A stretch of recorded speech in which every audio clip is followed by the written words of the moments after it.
এজন্য আল্লাহ ডেকে বললেন, খবরদার, বাবা মারে বৃদ্ধাশ্রমে রেখে এসো না।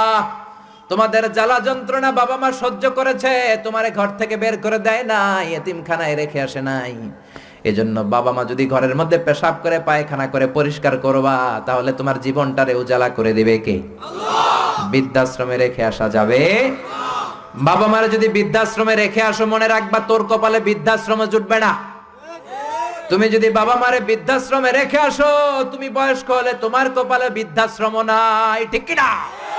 ভাঙ্গা থালা হাতে নিয়ে তুমি রাস্তায় ভিক্ষা করে খাবা। এজন্য আল্লাহ বললেন, ইহসানের প্রথম ব্যাখ্যা, ইম্মা ইয়াবলুগান্না ইনদাকাল কিবারা আহাদুহুমা আও কিলাহুমা ফালা তাকুল লাহুমা উফ।